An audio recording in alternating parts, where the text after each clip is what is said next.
A few years ago, I went to a leadership training for entrepreneurs at the San Diego Circus Center. I trained on the silks, I did the trampoline, and I even trained with a professional clown. It was a very interesting and amazing experience. And in this episode, I'm going to tell you all about it and what I learned. So let's dive in. Are you ready to open up and talk about all things business?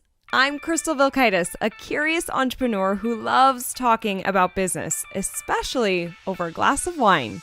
I started Crystal Uncorked to share open and honest conversations about my journey and talk to other entrepreneurs about their experiences. We pull back the curtain and talk about the highs and the lows. Wine isn't required, but is recommended. This is Crystal Uncorked. All right, before we start talking about the circus for entrepreneurs, I have to share what I'm drinking. I have a delicious 2019 Syrah by Akash, which is a winery in Temecula. I was able to interview Akash himself, which was amazing in season 1 in the vineyard. Like, it was one of the coolest setups. And this is called Dreamville, which I so love. And they etch their bottles. It's a really delicious Syrah, very bold. So cheers. And let's talk about the circus. So my dear friend, Stacey Murphy, who is also going to be on a future episode of Crystal Uncorked, we're going to talk about NFTs, a little bit of a different topic, but she created this leadership training. She herself just always had this desire to train at the Circus Center. Now, let me tell you, the San Diego Circus Center is where all the Cirque du Soleil performers practice and train. Okay, if you've ever seen a Cirque du Soleil show, you know how insane these people are. Like, they are so freaking talented. It blows my mind. And so Stacey always wanted to train there, and she did. Like, she just took this leap of faith and started training there. And she created this amazing program where entrepreneurs, there was about 12 of us, spent a day there. And like I mentioned in the intro, we did the silks, we worked with the clown, we did the trampoline, and she had these amazing exercises for us after each of the stations where we would journal about what came up for us. And definitely some things came up for me, and I want to talk about that in this show. So when we started, we get there, we meet our group of the 12 entrepreneurs, and we do some stretching, and then Stacey gives us these red shirts, and it talks about, it's like our super word, and there's a blank box that we can write what our word is going to be for the day that describes who we want to be. Not necessarily who we are today. What do you want to attract? Who do you want to be? And right off the bat, I was like, oh my God, I fucking love this exercise. Because we're picking, it's kind of like manifesting, right? And like moving into who we see ourselves and where we want to be. And then everybody would call us by those names. So you wouldn't call people by their normal name. You would call them by the name on their shirt. So for me, the word I chose was risk taker. This was back in May of 2019. And I just always feel like I'm not a big risk taker. Like, I don't invest a lot of money in advertising. If we could grow organically, I'll do it, even though that means we grow slower. I don't always put myself out there as much as I could or go for some of the big fish. And, it depends on who you ask in my life, because there are certainly people that say they think I am a risk taker because they're measuring myself to them and they feel like they don't take a lot of risks. And a lot of people have said to me, well, you started a business, like that's a risk in itself. And that is true. But I don't feel like I take a lot of risks in my business. Like, I play it kind of safe and where I feel comfortable. Like, being comfortable really means something to me. Like, I need that. So I was like, in this period where I really wanted to take more risks and I really wanted to grow the company. And so I was like, I'm going to be risk taker. So all day, everybody was calling me risk taker. Okay. First up, our first station was the silks. And I'm like, we broke off into 4 groups of 3, and I was the last person in my group to get up on the silks. And I'm watching everybody as they're doing it. We had a circ, circ star, circ performer show us what to do. So there was this whole training. She showed us what to do with our feet and how to wrap it around and how to pull up with your arms. And you don't always use your arm strength. You can use your legs and like how to do it, right? So I was one of the last people to do it. So I had to sit back and watch everybody else go. And everybody was great. Like they were climbing up. They were just like doing such a great job. So I was feeling like really excited to get up there and have it be my turn. And I love performing. So I'm like, oh, I'm going to be on the silks and people are going to be like, whoa, look at Crystal. She just gets it so fast. She's going so high. How amazing for her. No, that's not at all what happened. I get up on the silks and I am totally getting caught up in how I want to look and I'm going to be amazing, that I'm not following what we're supposed to do and how we're supposed to wrap and use your leg strength. And the other thing is that I am definitely the weakest, most out of shape person in this group of 12. Okay? Like it's kind of hilarious when I look back at it. I am not in shape. I have no upper body strength. These people, because they were all talking in our breaks and such, like about this run they did or this hike or their workout that morning. And a lot of them knew each other. And Stacey, who puts us on, she's in incredible shape and strong. And I'm like, what the fuck am I doing here? I have no strength. I should have thought of this. What was I thinking? But obviously I pushed through it and it's not like I really needed the strength, but it would have helped. So like, obviously I don't have the strength. And then I'm going into it with my ego of like how cool I can be. So I totally sucked at the silks. And once I kind of like recalibrated and somebody kind of helped me know, reminder, this is what you need to do. And then I did that and I did a little bit, I did okay. And then we went on the mat, we kind of did some journaling and Stacey asked us some questions in between each session that I'll share. These are awesome questions that I think no matter where you're at in your business or even in your life, some of these could really help you. You might want to write some of these down actually. But before we started like getting into those questions, when I sat down on the mat, I was like, wow, I was really comparing myself to everybody else. And that is like so not a fair comparison because I am so fucking out of shape. So that in itself was like, oh, and I totally do that in business. I compare and I'll be like, oh, but that person has a bigger audience. Oh, that person's speaking on more stages. Oh, that person's doing 6-figure launches, 7-figure launches, has a 7-figure business. Why don't I? That constant compare. And I did it again. And I started becoming more aware of when I was comparing myself. And I'm going to be honest, I'm human. I still fucking do this. It's hard to break. I don't think it's impossible. I'm someone who's competitive and so I will compare, but that was a big thing for me. So I was like, I can't compare.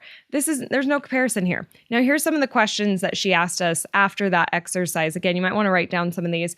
Now the first was, how do you make visible your power word, which mine was risk taker. And I was like, oh, I really I guess being at the circus, that's risk taker, like doing the silks and having no strength. I guess that's risky, right? But I just, I was able to kind of reflect upon that. And it was eye-opening for me. I wasn't taking a lot of risks and wasn't where I wanted to be.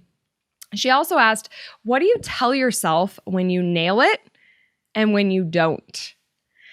And that was a really great question. I think that for us to just reflect on self-talk and, what do we say to ourselves? Because I'll totally be like, oh, I killed it. I'm not afraid to be like, I did fucking awesome. I think everybody should not be afraid to say, I'm awesome. I did a great job.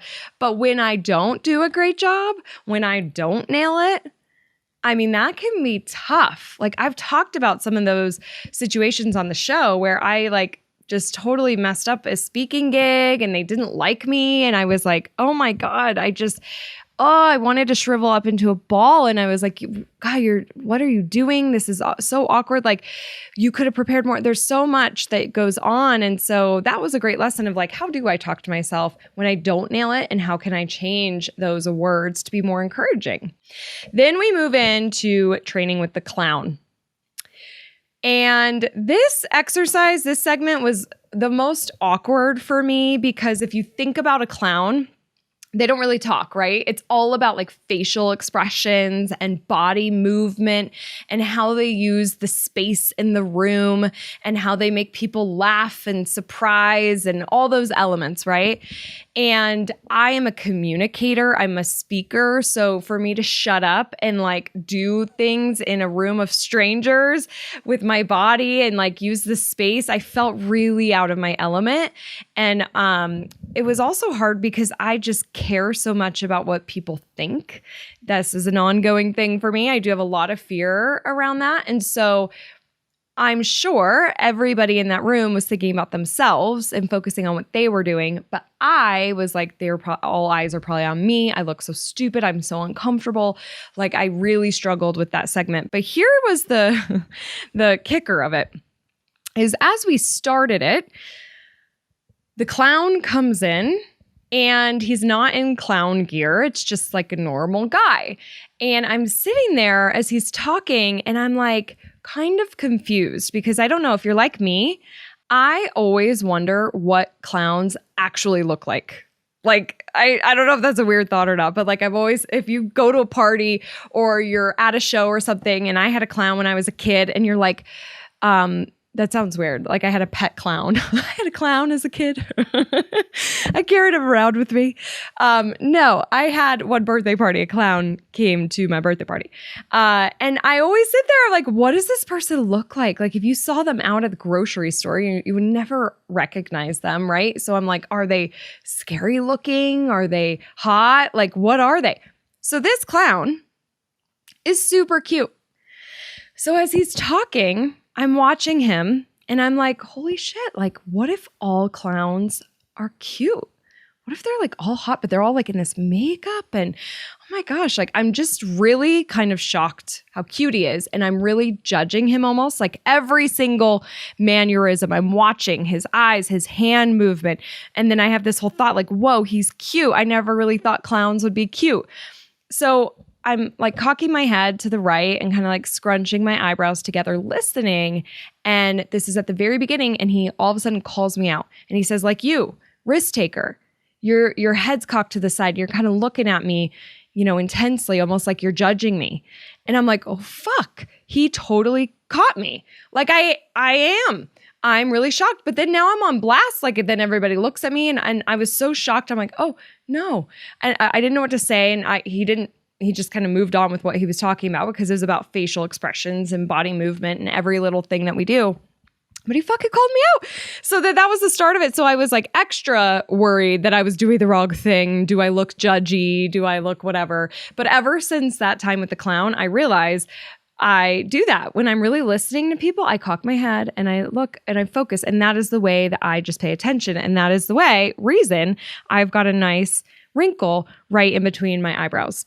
So that was my clown experience. I wish it was a little more fun being a clown, but it was interesting. Now, here are the questions that were asked after the clown section, which I really like these questions. So one was, what are you doing to amuse and delight your clients? What are you doing to amuse and delight your clients? Write that one down. Think about that one. I love the way that's worded because it gives you fresh perspective on your marketing and your customer experience. And the other one was, how can I have more fun in my marketing and sales? And that was also a big one for me because I feel like I can be a little more serious. I can definitely lighten up and have fun and be goofy and tell my dad jokes and all the things. But like I can also be really serious. And Dustin said this to me in the past. Like sometimes I just wish you would lighten up. And I need to take his advice. And I'm going to actually do a CU episode about lightening up. I have some great stories to share that are around my mom, actually.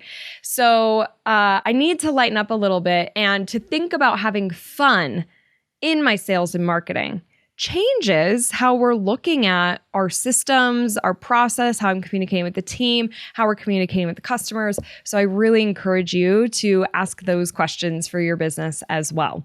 Now, the final section was the trampoline. And I loved the trampoline as a kid. My friend Kate had a trampoline and I wanted to be over there all the time. My parents, I was on my Christmas list, my birthday list for years. They never got me a trampoline, but Kate had one, so I could use it. And so at the Circus Center, you like climb up this big ladder and the trampoline runs along the entire back wall. So it's this really long, skinny trampoline. And then at the very end of it is a whole pit of foam cubes that you can like jump into. And they obviously do like epic flips into this pit of cubes, pit of foam. And so I loved this section. It was definitely my favorite. I was like jumping really high and they were like, whoa, like, and I had good form. I felt like I did really great. But then at the end, when we got to the end, they told us to flip into the foam pit. I would get to the end and then I stopped jumping and I was on the edge and I was just terrified. And I was like, like I couldn't jump and flip in. I just felt so scared. So then I came back to try it again. I'm like, I'm going to try it again. And what's so cool is I hear all my people in the back, everybody who's participating, they're like, come on, risk taker. You could do it, risk taker. So I'm jumping and I'm like, I got this. You're a risk taker. You're a risk taker. And I get to the edge again and I don't jump. And instead I just go, ah! And I just tumble into the foam. So I did kind of flip in, but I saw in my head again this epic performance of this high flip with this amazing, or this high jump with this amazing flip and a perfect, whoosh, go right into the foam and applause. And it's like, oh, this is what I was meant to do for my whole life. I am joining Circus Center and I will just be the trampoline star.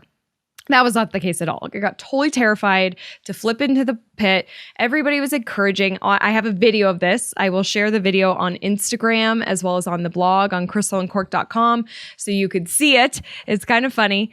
And then what's funny is you get into the foam pit and then you have to get out. Now, remember how I said I'm really out of shape and I have no upper body strength?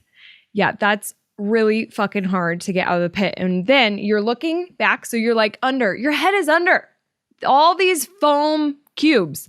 And you look back and somebody's jumping and you don't want to ruin their groove, right? They're feeling themselves. They are coming. They're going to flip and they're going to fucking land on me. So I got to get out. So I'm moving as fast as I can. I'm like kind of panicking. I'm moving my legs as fast. I'm moving my arms. I'm trying to get out of this person's way. I barely make it out, but it took me so long just to make it to the side. It's hilarious. I wish we had a video of that. We do not. That was like one of the most challenging things of the day. And then I had to lift myself out of that pit. And I'm like, God damn it. Again, with the upper body strength. So I made it through though. And something that was really neat, just like a side note, is while we were up there on the trampoline, you overlook the whole Cirque Center. And by this time, a lot of the performers were in doing their stretching and getting ready because we started in the morning and we were working into the afternoon. And all these Cirque performers are in there.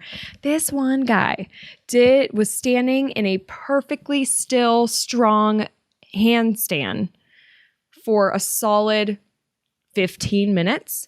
Like, did not move. I couldn't believe what I was seeing. I was just like, oh my God. And it was cool to see all these people like in their regular clothes and their normal people just like swinging, doing the silks, doing amazing things. Like I could have stayed there all day just watching them practice. It was such a cool experience. After the trampoline, the questions were, what happens when you get really high? What stories do you tell yourself about how easy or hard you are working? Where's the hang time in your business, the space where one action has the greatest leverage? That hang time, you're high up that 1 second, like that hang time. Oh man, I loved being up there. I felt so free up there. That was so epic for me. But, really thinking about that one action, largest leverage, like how do we really leverage? What are we doing? Work smarter, not harder, right? And I think that's an ongoing question. I just said it today on a meeting I was in of like, I really need us to focus on being more efficient. I've been really focused on efficiencies lately, actually. So, which I'll talk about in a future episode. So that was my experience. I mean, overall, I learned that I'm really out of shape. Obviously, I knew that. I didn't learn that. But I did leave that day wanting to embody my word, right? Risk taker. I wanted to put myself out there more, and I wanted to believe in myself and trust myself and not compare, right? Like, do with what you have today. You have your assets, you have your tools, you have your body, you have your business. What can you do with that? How can you leverage? How can you delight your customers, have more fun, and don't compare outside? So, it was such a great experience for me. And I also learned that I won't always get it right, but the more that I try, the better I'll be. Because like with the trampoline, I got to try several times, and each time I got a little higher. And then I finally did flip into the foam, where the first try I didn't. And with the silks, the first try I got up there wasn't as good, but the more I try, the better I'll be. And that so applies to anything, right? Practice makes progress, not perfect. So that's my circus story. I am so curious. Would you do something like that? Like, would you go and train where Cirque du Soleil performers train and do the silks and work with a clown and do the trampoline? Let me know. DM me on Instagram. I'm at Crystal Uncorked, or you could comment on this blog post, or you could email me, cheers@crystaluncorked.com. Just talk to me. I want to hear what you think about this episode and if you would do it. And if you're curious to learn more, circusforentrepreneurs.com. I don't think they have an active training right now, but you could fill in that form to get more information if there is one in the future. She's also talking about doing something with the trapeze, which would be so cool. I think I would do it. I would try it, but actually I would have to really work on my upper body strength for that one too. So that is my circus story. Let's do one more cheers with this delicious Syrah by Akash. So good. And on next week's episode, we're kicking off April. It's Autism Awareness Month. And I've got my friend Mary Barbera, who is a doctor. She's an author. She is just a powerhouse woman who is on a mission to turn autism around. So tune into that episode to learn more about her business and how she's helped kiddos with autism, and how you can learn more too. All right, I'll see you on the next See You. Bye-bye. All right, let's keep this conversation going. Join me on Instagram. I'm at Crystal Uncorked. And I need to tell you, thank you so much for listening to this show. It truly means the world to me. If you're enjoying Crystal Uncorked, don't forget to subscribe so you never miss an episode. Okay, I'll see you on the next See You. Cheers, friend.